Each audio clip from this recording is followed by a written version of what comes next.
살아계신 아버지 하나님 감사합니다. 주님께서 이 시간 함께 하신 그 은혜가 다시금 우리 입술을 통하여 고백되어지게 하여 주시옵소서. 주께서 우리를 삶을 돌아보시고 우리 가운데 은혜와 축복을 끊이지 않도록 부어주심에 감사하는 귀한 시간 될 수 있도록 역사해 주시옵소서. 세상 가운데서 온전히 주님을 바라보지 못하였지만 이 시간만이라도 마음을 구별하여 정결한 마음으로 주님을 예배할 수 있도록 도와주시옵소서. 예수 이름으로 간절히 기도드립니다. 아멘. 우리 함께 정결한 마음 주시옵소서. 정결한 마음 주시옵소서. 찬양 드리겠습니다. 정결한 마음 주시옵소서.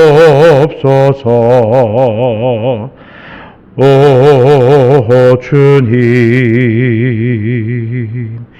정직한 영을 새롭게 하소서.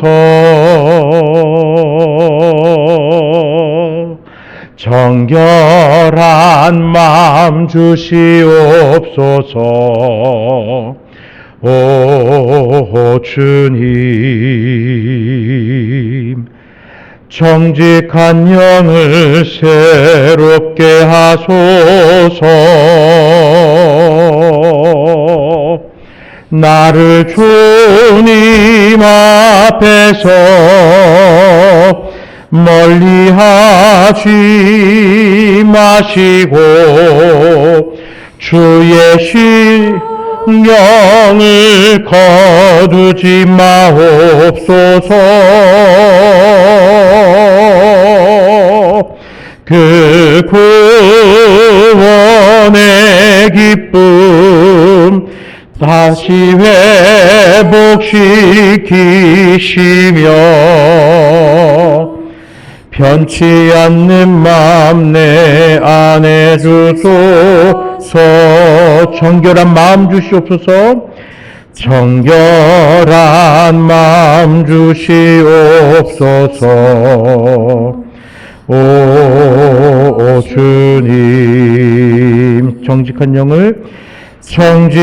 영을 새롭게 하소서. 다시 한번 고백합니다. 정결한 마음 주시옵소서.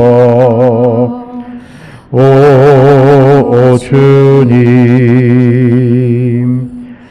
정직한 영을 새롭게 하소서.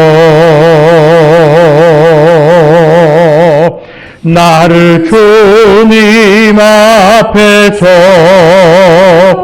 멀리하지 마시고 주의 성령을 거두지 마옵소서. 그 구원의 기쁨 다시 회복시키시고 변치 않는 마음 내 안에 주소서. 나 주의 믿음 갖고 홀로 걸어도 나 주의 믿음 갖고 실망치 않네. 폭풍 구름 몰아치고 하늘 덮어도 나 주의 믿음 갖고 실망치 않네. 나 주의 믿음 갖고 홀로 걸어도 나 주의 믿음 갖고 노래 부르네. 폭풍 구름 몰아치고 하늘 덮어도 나 주의 믿음 갖고 실망치 않네. 주는 내 친구, 신실한 친구, 세상 끝까지 주를 믿으리. 폭풍 구름 몰아치고 하늘 덮어도 나 주의 믿음 갖고 실망치 않네. 한 번 더 고백합니다. 나 주의 믿음 갖고 홀로 걸어도 나 주의 믿음 갖고 나 주의 믿음 갖고 노래 부르네. 폭풍 구름 몰아치고 하늘 덮어도 나 주의 믿음 갖고 실망치 않네. 주는 내 친구 주는 내 친구 진실한 친구 진실한 친구 끝날까지 주 의지하리. 끝까지 주를 믿으리. 폭풍 구름 몰아치고 하늘 덮어도 나 주의 믿음 갖고 실망치 않네. 우리 함께 모여 주의 이름 찬양. 우리 함께 모여 주를 부르세. 위대한 일 행하셨네. 우리 소망 충만해. 우리 함께 모여 주의 이름 찬양. 우리 함께 모여 주의 이름 찬양. 우리 함께 모여 주를 부르세. 위대한 일 행하셨네. 우리 소망 충만해. 우리 함께 모여 주의 이름 찬양. 고난 내 영혼 편히 쉴 곳과 풍랑이 일어도 안전한 포구 폭풍까지도 다스리시는 주의 영원한 팔. 고난 내 영혼 편히 쉴 곳과 풍랑이 일어도 안전한 포구 폭풍까지도 다스리시는 주의 영원한 팔을 지혜 주의 영원하신 팔 함께 하사 항상 나를 붙드시니 어느 곳에 가든지 요동하지 않음은 주의 팔을 의지함이라. 세상 친구들 나를 버려도 예수 늘 함께 동행함으로 주의 은혜가 충만하리니 주의 영원한 팔을 의지해 주의 영원하신 팔 함께 하사 항상 나를 붙드시니 어느 곳에 가든지 요동하지 않음은 주의 팔을 의지함이 나의 믿음이 연약해져도 미리 예비한 힘을 주시며 위태할 때도 안보하시는 주의 영원한 팔을 의지해 주의 영원하신 팔 함께 하사 항상 나를 붙드시니 어느 곳에 가든지 요동하지 않음은 주의 팔을 의지함이라. 능치 못한 거 주께 없으니 나의 일생을 주께 맡기며 나의 모든 짐 대신 지시는 주의 영원한 팔을 의지해 주의 영원하신 팔 함께 하사 항상 나를 붙드시니 어느 곳에 가든지 요동하지 않음은 주의 팔을 주의 영원하신 팔 함께 하사 주의 영원하신 팔 함께 하사 항상 나를 붙드시니 어느 곳에 가든지 요동하지 않음은 주의 팔을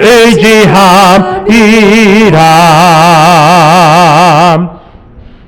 주님 감사합니다. 주님의 팔이 언제나 우리 가운데 우리의 보호자가 되어주시고 우리의 인도자가 되어주시며 이 세상 마지막까지 이끌어주시는 통치자 되어주심을 확신하며 주님 앞에 나아갑니다. 우리 주의 팔 없이는 어찌 이 세상을 살아갈 수 있겠습니까?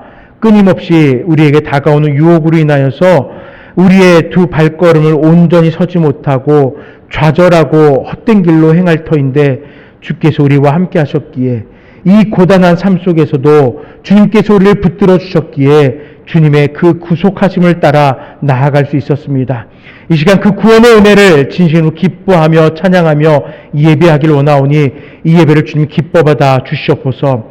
아버지 하나님, 이 시간 주님께서 허락하신 말씀을 함께 묵상합니다.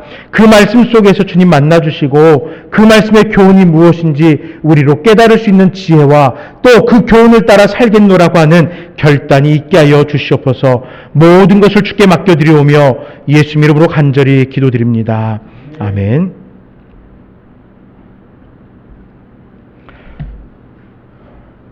오늘 우리가 함께 묵상할 말씀 창세기 6장 1절에서 22절의 말씀입니다. 구약성경 7쪽 창세기 6장 1절에서 22절의 말씀입니다.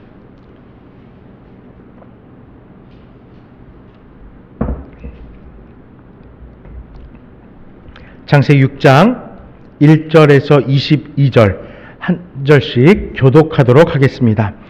사람이 땅 위에 번성하기 시작할 때 그들에게서 딸들이 나니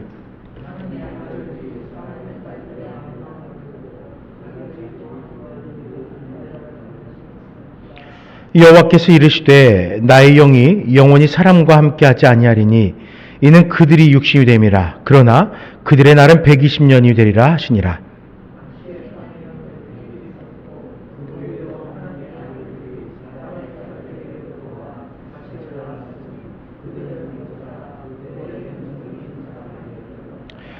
여호와께서 사람의 죄악이 세상에 가득함과 그의 마음으로 생각하는 모든 계획이 항상 악할 뿐임을 보시고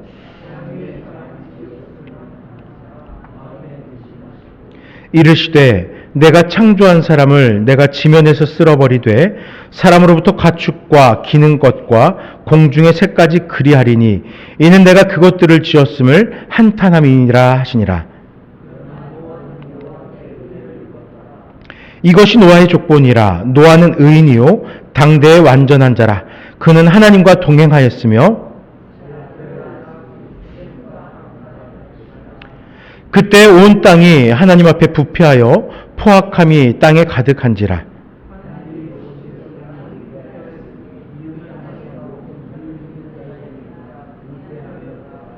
하나님이 노아에게 이르시되 모든 혈육 있는 자의 포악함이 땅에 가득함으로 그 끝날이 내 앞에 이르렀으니 내가 그들을 땅과 함께 멸하리라.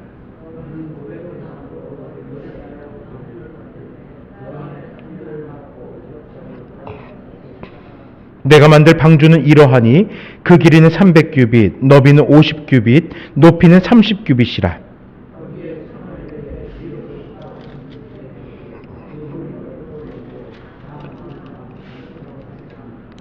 내가 홍수를 땅에 일으켜 무릇 생명의 기운이 있는 모든 육체를 천하에서 멸절하리니 땅에 있는 것들이 다 죽으리라.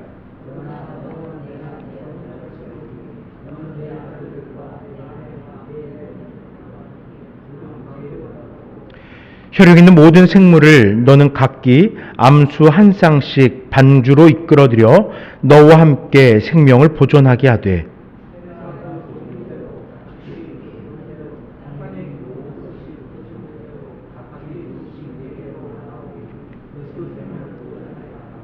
너는 먹을 모든 양식을 내게로 가져다가 저축하라. 이것이 너와 그들의 먹을 것이 되리라. 노아가 그와 같이 하여 하나님이 자기에게 명하신 대로 다 준행하였더라. 아멘.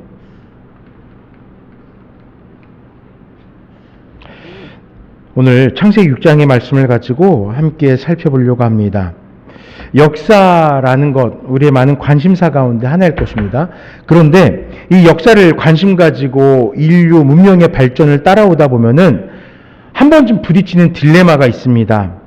그것은 바로 발전과 범죄입니다. 안타깝게도요, 이 세상의 문화가 발달되고 흥왕하였던 자리에는 동시에 범죄가 있었어요. 착취와 악탈을 위한 그 전쟁이 있었고 권력을 위한 속임과 술수가 난무했어요. 때문에 혹자들은 인류의 번성은 곧 죄의 번성이었다라고 말하기도 합니다. 너무나 마음 아픈 이야기 아닙니까? 인간의 역사가 발전되는 게 곧 범죄의 발전이었다니까. 생각하면 생각할수록 너무 속상하고 마음이 아픈 것 같아요. 오늘 본문을 살피면은 그 안타까운 모습이 바로 묘사되고 있어요. 하나님의 사람들조차 죄악에 물들게 됩니다. 결국 하나님은 사람을 창조하심을 한탄하시고 지면에서 쓸어버리고자 하는 모습이 오늘 마음속에 기록이 돼요. 이토록 마음 아픈 이야기, 그 이야기가 바로 본문의 이야기입니다. 창조주의 눈물이 담긴 기록이고요. 우리도 그저 단순하게 어떠한 사건으로만 바라볼 수 없는 이야기예요. 그러나 우리는 그 눈물 속에서 심판과 저주가 아닌 사랑을 발견하게 됩니다. 오늘 함께 본문을 살피면서 하나님의 사랑이 어떻게 우리를 향하고 있는지 우리가 깨달았으면 좋겠고, 하나님의 그 사랑이란 은혜가 우리를 얼마나 감사하게 하고 감격하게 하는지를 깨닫는 귀한 시간 되기를 간절히 축원합니다. 자, 먼저 1절에서 7절의 말씀을 가지고서 우리 인류의 모습을 좀 살펴보려고 합니다. 자기들이 좋아하는 것을 취한 인류입니다. 1절에서 7절의 말씀은 우리 인류의 모습을 자기들이 좋아하는 것을 취하였다라고 이야기합니다. 사모님 뒤에 이것 좀 확인해 주세요.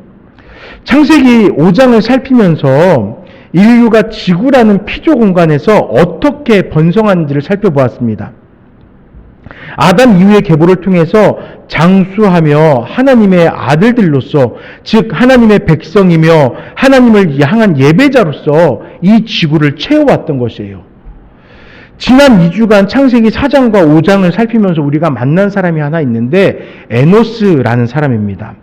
4장 26절에 보면은 셋도 아들을 낳고 그의 이름을 에노스라 하였으니 그때의 사람들이 비로소 여호와 이름을 불렀더라 라는 말씀을 이야기하고 있죠.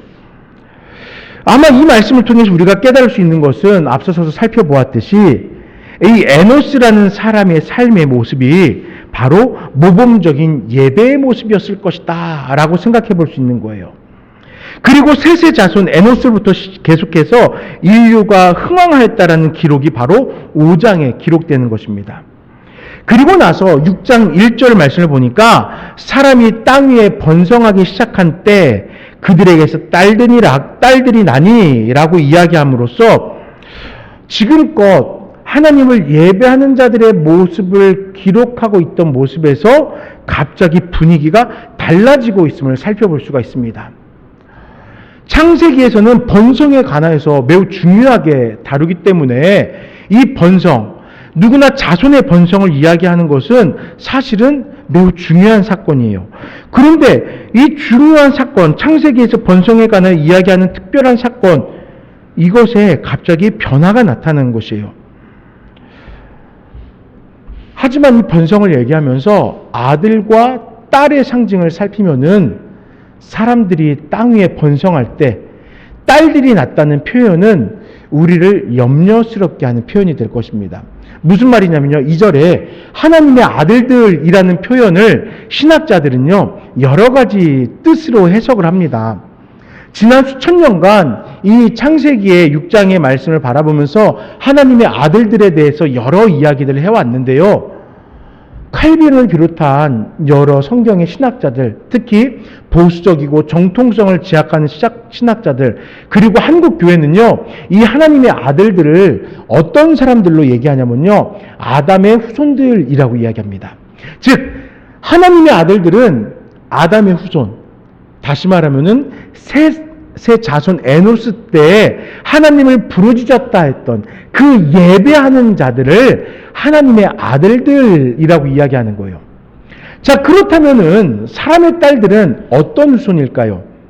아마도 하나님의 아들들이라는 표현과 대조되는 표현일 거예요. 일찍이 살인 후에 아담의 무리에서 벗어나게 된 가인의 후손이라고 알 수 있어요. 즉 아담의 자손에서는 하나님을 부르짖는 예배자가 등장하지만 가인의 후손에서는 세상에서 자신의 생명을 지키기 위해서 애쓰는 이들, 그들이 등장했다라는 것이에요. 성경은요 하나님을 경외하는가 경외하지 않는가 이것을 가지고 하나님의 아들들과 세상의 딸들로 인류를 구별하여 살피고 있는 것입니다. 이렇게 구별하여 볼 수 있도록 안내하고 있는 것이에요. 물론 이 땅의 절반의 많은 딸들은 좀 억울할 수 있어요. 하나님의 아들들만 거룩한가? 왜 사람들의 딸들이라고 해서 여성에 대한 모습을 이렇게 천하게 이야기하는 거, 낮게 이야기하는 거야 라고 생각할 수도 있어요. 그런데요, 여기서 말하는 아들과 딸은 단순히 우리가 지금 생각하는 그 성의 비유를 이야기하는 것이 아니라 하나님을 따르는 자냐, 세상을 따르는 자냐, 얘 문제이지 아들이냐 딸의 문제는 아니라는 것입니다.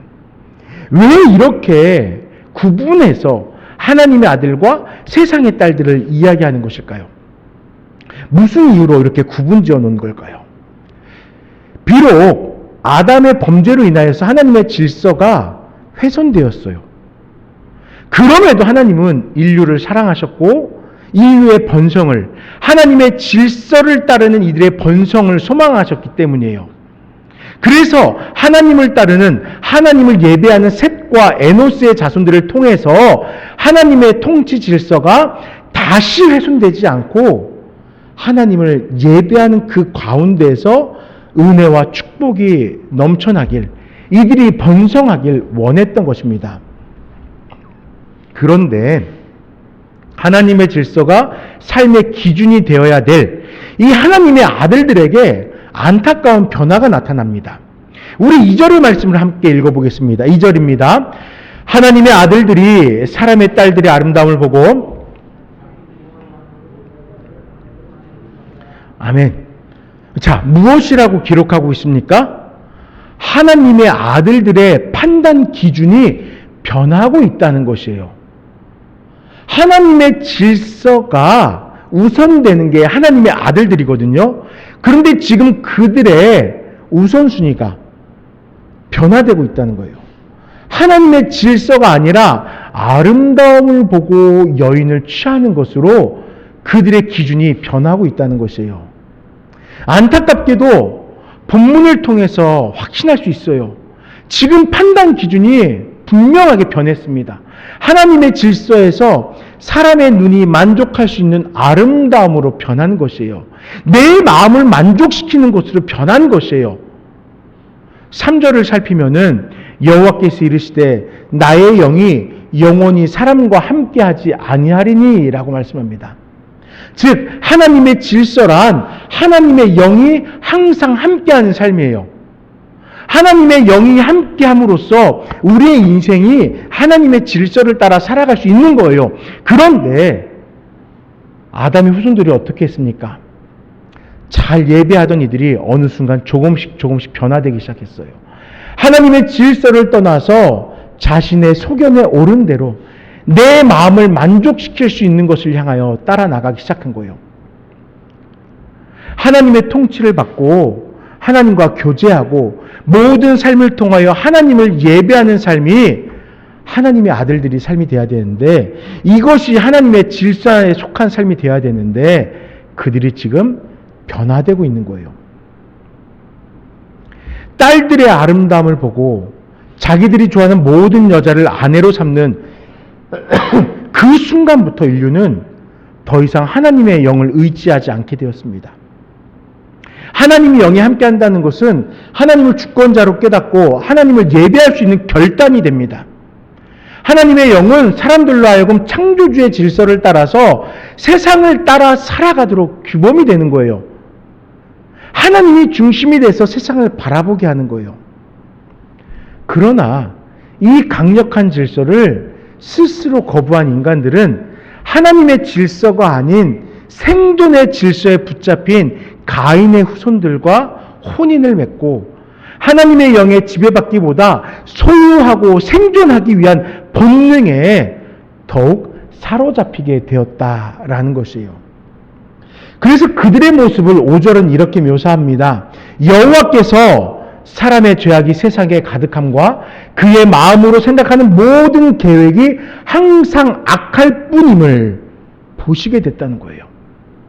그들에게 죄악이 가득하대요. 생각하던 모든 계획이 항상 악하대요. 어느 틈에도 하나님의 존재는 그들에게 남아있지 않았습니다. 내가 주인인데, 내가 창조주인데, 하나님의 존재는 하나님의 아들들이라고 여겨졌던 이들에게서 완전히 배제되었던 거예요. 얼마나 아프셨을까요? 인류를 마주하신 하나님의 마음이 얼마나 슬프셨을까요? 한탄과 근심은 바로 이러한 뜻이에요. 후회가 아니에요. 안타까움과 애달픔입니다. 5절의 말씀에서 이렇게 이야기하니까 하나님도 후회하시는구나, 하나님도 그의 마음을 변개하시는구나 라고 이해하시는 분들이 있어요. 아니에요. 여기서 말하는 후회는 마음을 돌이킨다는 것이 아니에요. 안타까워한다는 거예요. 애달파한다는 것이에요. 나의 사랑하는 자들의 범죄를 바라보면서 눈물을 흘리고 있는 거예요. 하나님이 그렇게 지금 안타까운 마음으로 인류를 대하고 있는 것입니다. 더욱더 가까이 하고 싶고 벗어나지 않기를, 어긋나지 않기를 바라는 인류가 지금 벗어났거든요. 그래서 너무 마음이 아픈 거예요. 결국 하나님은 한 가지 결단을 내리십니다. 죄의 경계선을 구분하지 못하는 인류에게 엄중한 경고가 필요한 시점이에요. 무엇이 죄인지를 알지 못하고 가인의 후손들의 삶, 이 땅 가운데 살아보고자, 자기들 스스로 살아보고자 애쓰는 사람들을 따라 살아가는 하나님의 아들들의 모습을 보면서 엄중한 경고가 필요하다 생각하신 거예요. 그래서 뭐라고 말씀하십니까? 내가 창조한 사람을 지면에서 쓸어버리되 라고 말합니다. 엄청난 경고의 심판이 시작된 것입니다. 예외가 없어요. 이 땅의 모든 생명을 향하여 그 심판이 선포되었던 것입니다. 아담은, 그리고 인류는 질서가 될 수 없습니다. 왜 그러냐고요? 우리는 속한 자들이기 때문이에요. 우리는 피조물이기 때문입니다. 우리가 원하는 것, 이건 절대 질서가 될 수 없어요. 내가 살려고 바둥바둥하는 것, 아둥바둥하는 것, 이것이 질서가 될 수 없어요. 우리의 삶의 질서는 오직 하나님이신 거예요.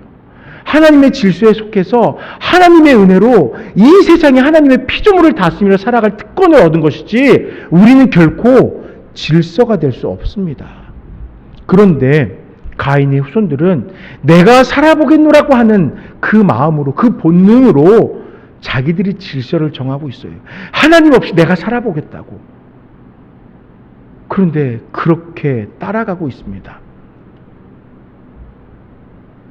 하나님의 아들들이, 그 하나님의 사람들이 사람의 질서를 따라 살려고 한 그 순간, 그때마다 우리는 심판에 처할 수밖에 없습니다. 본문도 그 변함없는 질서를 우리에게 알려주고 있습니다. 자기들이 좋아하는 것을 취한 인류를 향하여 진짜 질서가 무엇인지를 알려주고자 하나님은 심판을 시행하는 것이에요. 내 마음대로 살아가려는 그 사람들에게 그것이 질서가 아니야 라고 이야기하시는 거예요. 하나님의 질서와 내가 좋아하는 것을 취할 수 있는 나의 질서 속에서 여러분들이라면 무엇을 선택하시겠습니까? 여러분들 앞에 하나님의 질서가 있고 내가 누릴 수 있는 질서가 있다면은 여러분들은 무엇을 택하겠어요? 물론 꼭두각시의 인생을 살자는 것이 아니에요. 하나님의 질서에 속해서 하나님께서 보장해 주신 자유와 특권을 누리는 우리 모두가 되시길 간절히 소망합니다. 꼭두각시와 같이 내 생각도 없이, 내 의지도 없이 살아가는 것이 아니에요. 하나님께서 우리에게 먼저 질서가 되어주셨어요. 하나님께서 나에게 자유와 특권을 보장해 주셨어요. 아담에게 에덴을 허락하시고 그 안에서 자유함을 누릴 수 있도록 특권을 허락해 주신 것처럼 지금 우리들의 삶 속에서도 하나님은 그 자유와 특권을 허락해 주셨어요. 내 자아가 없는 삶이 아니라 내 자아가 창조주와 통치자이며 구원자이신 하나님을 스스로 찾아 나아가도록, 그분의 질서 속에서 더욱 큰 자유함을 누리도록 우리를 붙들어 주셨다는 거예요. 사랑하는 성도 여러분, 하나님의 아들들로서 하나님을 예배하는 일에 우리에게 주신 자유함을 가지고 하나님을 찾아 살아가는 우리 모두가 되시길 간절히 축원합니다. 세상의 사람들과 같이 세상에 만족할 뿐만을 따라서 내 손에 가득 쥐기 위함이 아니라 하나님의 질서를 통하여서 더욱더 풍성한 은혜와 축복을 누리는 우리가 되시기를 간절히 축원합니다. 자, 8절에서 12절의 말씀을 통해서 이제 노아를 좀 살펴볼게요. 이 앞서서 인류들은 어땠다고요? 자기들이 좋아하는 것을 취했어요. 근데 노아는요, 하나님과 동행하였다라고 성경은 기록합니다. 하나님과 동행한 노아에 대해서 한번 살펴볼게요. 하나님의 한탄과 함께 은혜가 성경에서 선포돼요. 완전히 대조적인 이야기예요. 한쪽에서는 하나님께서 너무나 마음 아파하시는 그 장면이 기록이 되어져 있는데 그 바로 이어서 은혜 입은 노아에 대해서 이야기합니다. 하나님의 한탄의 결과 무엇이었어요? 모든 창조한 사람을 지면에서 쓸어버리겠다는 하나님의 심판입니다. 그런데 심판이 선포된 직후 그러나 노아는 여호와께 은혜를 입었더라 라고 증거되고 있어요. 바라기는 우리 모두 이 험하고 혼탁한 세상 속에서 여호와께 은혜를 입은 노아와 같은 나눔교회 성도님들 되시길 간절히 축원합니다. 자, 은혜를 입었다는 것은요, 결과적으로 심판을 면할 대상이라는 것이에요. 중요한 것은 은혜의 대상이 곧 결과까지 보장되는 것은 아닙니다. 정확히 말하면은 은혜가 주어졌고 그 은혜를 누릴 자격이 지금 노아에게 주어진 거예요. 하나님과 함께 했기 때문에 지금 노아에게 은혜를 누릴 자격이 주어진 거예요. 그러나 그 은혜가 노아를 구원까지 인도하는 것은 아닙니다. 왜냐면요, 노아는 지금 은혜라는 자격을 얻었을 뿐이에요. 하나님께서 그를 의인으로 여기신 거예요. 완전한 자라고 보신 거예요. 그가 하나님과 지금껏 동행한 모습으로 인해서 그에게 은혜를 베풀고자 하는 감동이 하나님께 있었던 것이에요. 지금껏 수많은 인류들은 하나님의 마음을 애달프게 했지만 노아와는 그러지 않았다는 것입니다.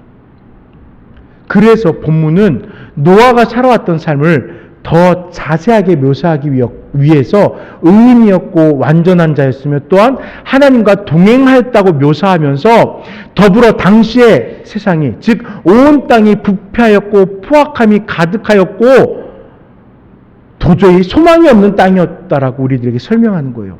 노아하고 그 당시 사람들하고 달랐다는 거예요. 이 세상의 사람들은 심판의 자리에 이르게 되었지만 노아는 심판의 자리에서 일단 피할 수도 있는 은혜가 주어졌다는 것입니다. 여러분, 부패하였다는 말의 뜻이 뭐냐면요, 파괴되었음을 의미합니다. 즉 인류가 부패하였음을 성경이 묘사하는 것은요, 하나님의 질서가 파괴되었다라고 고발하고 있는 것이에요. 더 이상 인류에게서 하나님의 질서를 찾아볼 수 없게 되었다고 적나라하게 고발하는 것입니다. 그런데 그때 단 한 사람, 노아에게서는 질서를 찾아볼 수 있어요. 그가 하나님과 동행하였다는 표현은요, 따랐다는 뜻이거든요. 동행의 의미는 하나님을 따랐다는 거예요. 즉 노아는 하나님의 질서를 파괴하는 세상 속에서 살아갔지만 그만은 하나님의 질서를 따르는 삶을 살았다는 것입니다. 노아는 유일하게 하나님의 질서를 따르고 있었기 때문에 그는 하나님의 은혜를 입을 자격이 있었던 것이에요. 우리 모두가 하나님의 은혜를 누릴 자격을 갖춘 성도가 되길 소망합시다. 하나님의 질서를 따라서 하나님을 예배하고 하나님의 뜻을 이 땅에서 이루어가면서 하나님의 구원의 그 감격이 나를 통해서 세상을 향하여 선포되고 하나님께 나의 삶을 통하여 예배로 영광 올려질 것을, 그러한 신앙 살아갈 것을 소망하는 우리 모두가 되길 바라요. 그래서 노아가 은혜를 입었듯 나눌 모든 성도님들이 여호와의 은혜를 입길 간절히 축원드립니다. 이제 노아의 모습까지 살펴보았으니까 그럼 우리들은 어떻게 살아가야 될까? 8절에서 22절의 말씀을 통해서 그렇다면 성도들은, 은혜를 입은 성도들은 어떻게 살아가야 될지 좀 살펴보려고 합니다. 여러분, 이 자리에 있는 우리 모두는 하나님의 은혜를 입은 자예요. 우리 모두는 은혜를 입은 자입니다. 하나님의 구속의 은혜를 입은 자들이에요. 여호와의 은혜를 입은 노아에게 한 가지 미션이 주어졌어요. 방주를 만들라는 것입니다. 그런데 방주의 형상이나 방주를 만들면서 해야 될 일들, 그리고 방주를 만든 후에 해야 될 일들을 살펴보면요, 결코 쉬운 일이 아니에요. 방주의 크기만 보아도 숨이 턱 막히는 크기입니다. 이제 규빗이라는 단어로 성경에 표현이 되어 있는데, 한 규빗이 보통 한 45cm에서 55cm쯤 된다고 합니다. 정확하게 옛날 치수는 지금처럼 이렇게 도량형이 딱 되어 있지 않기 때문에 조금씩 차이가 있더라고요. 그런데 이제 애굽 피라미드에서 발굴된 유물 가운데 그 당시 표준 이제 자가 나왔는데, 이 자의 한 규빗이 보니까 52cm쯤 되었대요.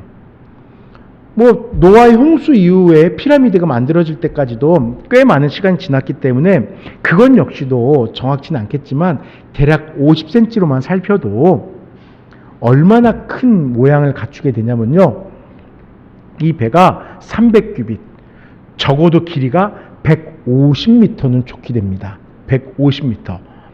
150m는 어느 정도냐면요, 축구 경기장이 보통 105m에서 115m 사이거든요, 길이가. 그것보다도 절반 정도가 더 커요. 그리고 너비가 25m예요. 25m는 얼만큼이냐면요, 우리 본당이 이쪽에서 이쪽까지가 11m예요. 그러니까 이 벽에 시작해서 라운지 끝에 벽까지 합치면 25m보다 조금 짧아요. 이 넓이에요. 그리고 높이는 어느 정도 되느냐? 5층 정도의 높이에요. 5층. 5, 6층. 그러니까 폭과 높이는 이 건물만 해요. 근데 이 건물이 뒤로 몇 개가 더 있는 거예요. 이 건물의 길이가 이 끝에서 저 끝까지 50m니까 적어도 이 건물이 3개가 더 붙은 게 방주의 크기래요. 만들 수 있겠습니까? 저는 자신 없어요. 숨부터 막혀요. 그래서 만약에 하나님께서 저에게 대우가 방주를 좀 만들어야 되겠다. 길이는 150m고 폭은 25m다. 높이는 15m다. 기겁을 하고 도망갈 것 같아요. 네. 게다가요, 여러분, 이 당시에는 배라는 운송수단이 없었을 때예요. 그 상상 속에 배라는 것이 생각되지도 않을 때예요. 인류 최초의 배가 이집트 문명에서 시작이 되었다고 합니다.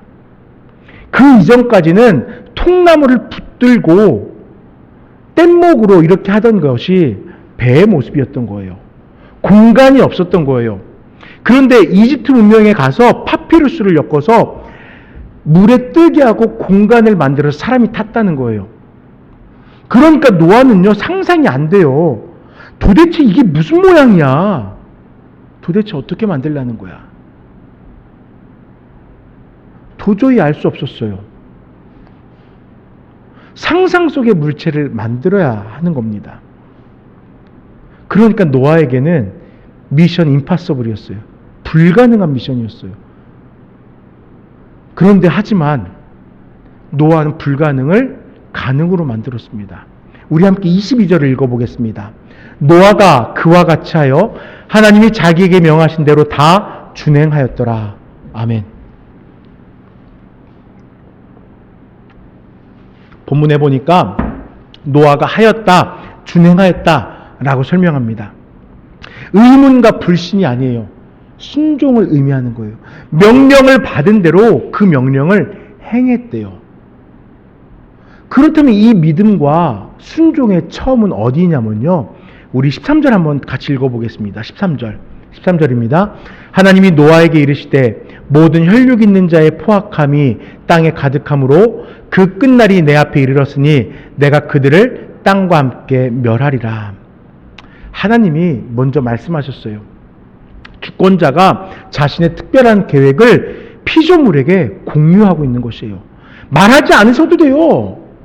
그냥 하나님이 원하시면요, 아 그래 노아가 의인이니까 쟤는 내가 구별해야지. 비 막 내리는데 노아가 있는 그 공간만 비가 안 오게 하면 돼요.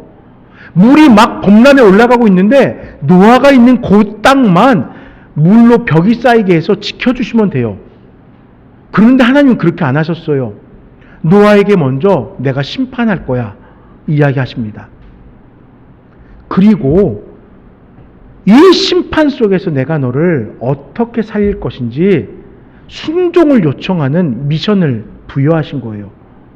성경에 있다 그러면 선지자 입술을 통해서 하나님께서 세상을 향하여 어떠한 마음을 가지고 있는지 알리셔요. 그런데 사람들이 어떻습니까? 그 음성에 쉽게 반응하지 않아요. 때로는 선지자조차도 예언된 말씀으로 일어날 후폭풍이 두려워서 여호와의 얼굴을 피하려고 도망하기도 합니다. 또 어떤 선지자는요, 자신의 연약함을 아이와 같다고 비유하면서 나는 말할 줄을 알지 못한다고 염려하고 두려워하기도 합니다. 성경에 기록된 이야기들이에요. 선지자들의 이야기예요. 충분히 두려워 떨게 될 심판의 메시지잖아요. 그런데 노아는 뭐라고 얘기합니까? 22절에 그 말씀을 지켜 행하였다는 거예요. 창세기 7장 5절의 말씀을 보니까 노아가 여호와께서 자기에게 명하신 대로 다 준행하였더라 라고 증거합니다. 두려움의 사건이고요, 상상 속의 일들입니다. 도저히 이해되지 않는 일이지만 그럼에도 노아는 주어진 사명을 감당했어요. 그리고 진정으로 은혜를 입은 자가 된 거예요. 은혜를 입었다라고 이야기하였지만 그가 진짜 은혜를 입게 된 것은 그가 여호와께서 명하신 그 모든 것을 행한 후에가 완성이 된 거예요. 자격은 그가 하나님을 따르는 삶 속에서 부여받았지만 그 자격이 현실로 나타난 것은 바로 이 모든 미션을 완성했을 때라는 것이에요. 노아가 600세대 된 해에 큰 기쁨의 샘들이 터졌습니다. 하늘의 창문들이 열렸습니다. 40일 주야를 비가 땅에 쏟아졌어요. 사람으로는 감당할 수 없는 엄청난 홍수가 이 땅에 임한 것입니다. 그 결과가 어떤지 아세요? 창세기 7장 23절에 보니까 지면의 모든 생물을 쓸어버리시니 곧 사람과 가축과 기는 것과 공중의 새까지라 이들은 땅에서 쓸어버림을 당하였으되 오직 노아와 그와 함께 방주에 있던 자들만 남았더라 라고 증거한 거예요. 하나님의 명령을 지켜 행한 노아와 그의 삶에는 은혜가 있었다라는 것입니다. 6장 8절이 기록한 노아는 여호와께 은혜를 입었더라 라는 증거는 노아의 인생을 표현하는 결과적인 말씀이에요.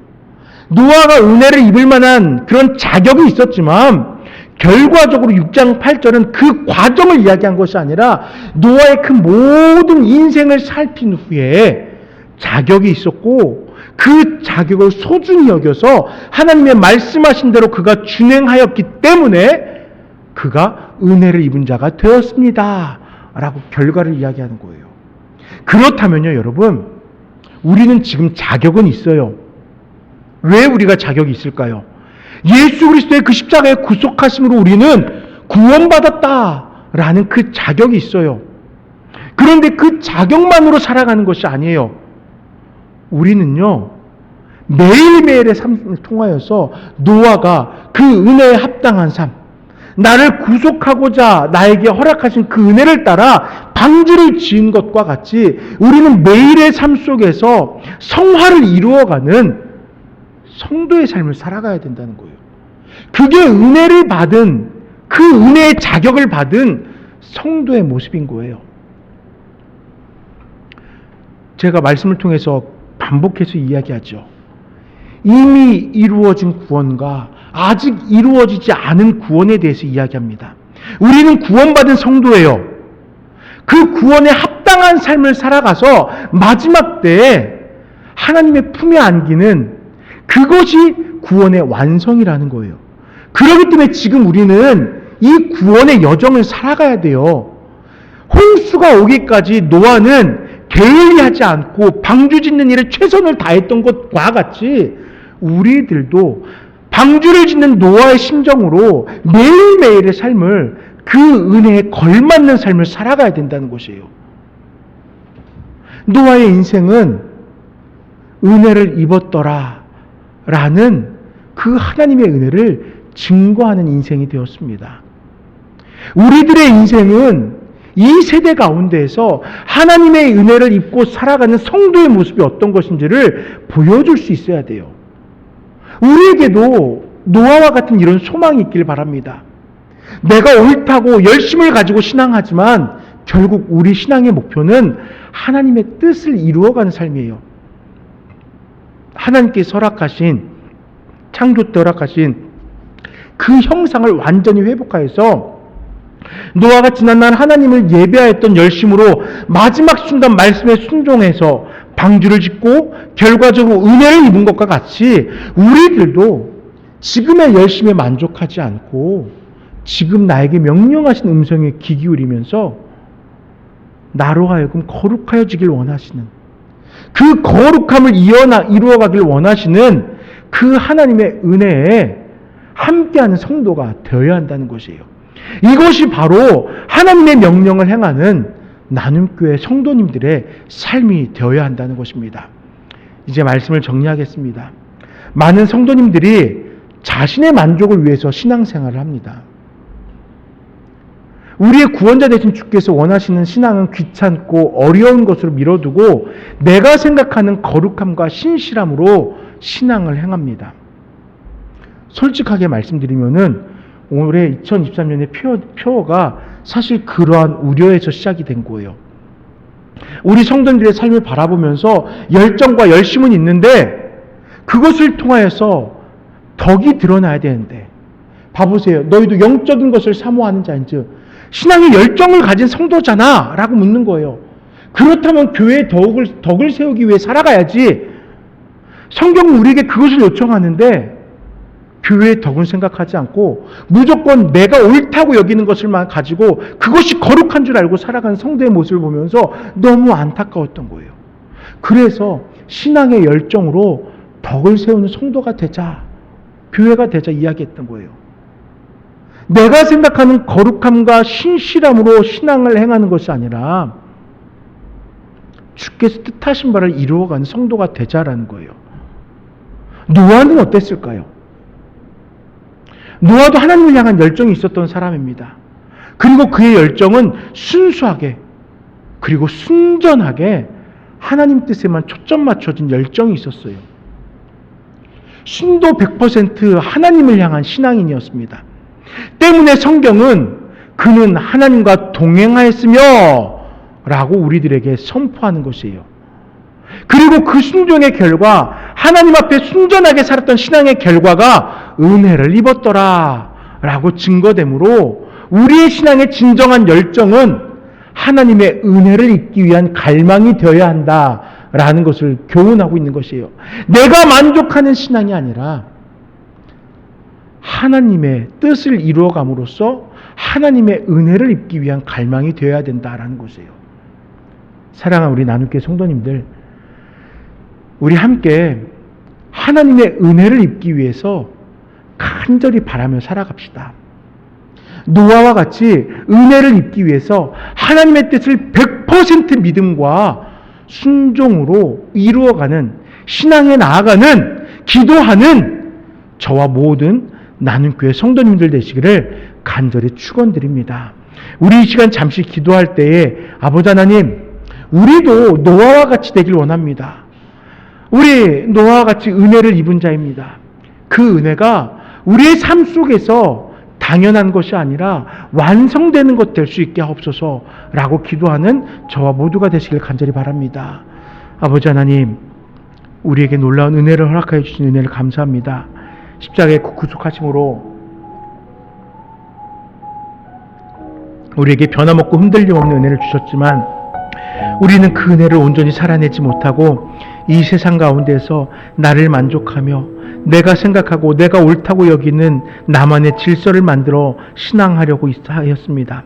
저 우리를 안타까이 여겨주시고 주님께 뜻하신 바를 이루어가는, 주께서 우리에게 그 은혜를 입을 자격을 허락하셨사오니 그 은혜를 이루어가는 우리 모두가 될 수 있도록 함께하여 주시옵소서. 마지막 때에 주께서 우리를 부르실 때에 충성된 자로서 주님 앞에 불려갈 수 있는 우리 모든 나눔교회 성도님들 되게 하시옵소서. 주님 감사합니다. 노아가 은혜를 입었듯 우리 나눔교회에 속한 모든 성도님들 예수 그리스도의 그 보혈의 공로로 은혜를 입고 살아갑니다. 그러나 그것에 만족하는 것이 아니라 노아가 하나님의 말씀에 순종하여 방주를 지으며 자신의 믿음을 주 앞에 보여드렸던 것과 같이 우리들도 매일의 성화의 삶을 통하여 우리의 믿음과 하나님만을 바라보고 살아가는 신앙의 그 순수함이 성화의 삶을 통하여 드러날 수 있도록 함께하여 주시옵소서. 이 시간 예배한 성도뿐만 아니라 우리 나눔교회에 속한 모든 성도님들의 삶 속에 그러한 순전한 신앙이 있게 하여 주시옵소서. 예수 이름으로 간절히 기도드립니다. 아멘. 우리 함께 아무것도 두려워 말라 찬양 드리도록 하겠습니다. 아무것도 두려워 말라. 주 나의 하나님이 지켜주시네. 놀라지 마라. 겁내지 마라. 주님 나를 지켜주시네. 한 번 더 고백합니다. 아무것도 두려워 말라. 아무것도 두려워 말라. 주 나의 하나님이 지켜주시네. 놀라지 마라. 겁내지 마라. 주님 나를 지켜주시네. 내 마음이 힘에 겨워 내 마음이 힘에 겨워 지칠지라도 주님 나를 지켜대시네. 세상의 험한 풍파 몰아칠 때도 주님 나를 지켜주시네. 주님은 나의 산성, 주님은 나의 요새, 주님은 나의 소망, 나의 힘이 되신 여호와. 주님은 나의 산성, 주님은 나의 산성, 주님은 나의 요새, 주님은 나의 소망, 나의 힘이 되신 여호와. 이번 주에 지난주에 광고했던 것 같이 야외 예배로 함께 예배합니다. 그래서 오전 9시에 이 자리에서 모여서 오전에 예배를 드리고 상주의 명주 테마파크로 출발해서 이동합니다. 시간에 착오 없이 참석해 주시길 바라고, 또 혹시라도 주변에 시간을 알려줘야 되겠다 하시는 분들이 있다면은 미심쩍어서라도 미리 알려주실 수 있기를 부탁드립니다. 그리고 선교지 답사여행이 2024년 2월경에 있을 예정입니다. 지금 이제 신청자를 받기 시작했는데요. 여러분들 각자 기도하면서 혹 우리가 이렇게 동참하길 원한다 하면은 저에게 말씀해 주시면은 선교지 답사여행의 일원으로 함께 동참해서 함께 준비할 수 있도록 하겠습니다. 아버지 하나님 감사합니다. 노아의 그 시대에 하나님께서 얼마나 마음이 아파셨을지 우리는 다 깨달을 수 없습니다. 그런데 이 시대를 바라보면은 하나님께서 어쩌면 그때보다도 더 마음 아파하시지 않을까, 함께 눈물 나고 염려가 되기도 합니다. 더욱더 혼탁하여지고 죄악이 죄악인 줄을 모르고 따라가는 이 세대 속에서 하나님의 눈물을 바라보는 우리가 될 수 있도록 역사해 주시옵소서.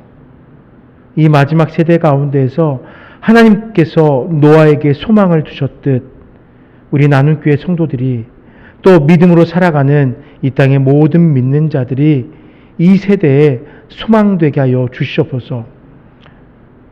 우리가 이 세상에 묻혀가고 이 세상에 휩쓸리는 자 되지 않게 하시고 주께서 우리를 구속하신 그 은혜를 입은 자처럼 마지막 세대까지 끊임없이 우리의 신앙을 거룩함으로 성화시켜 나감으로 마지막 때 주의 뜻에 합한 자로 부름당하는 모든 믿는 자 될 수 있도록 역사하여 주시옵소서.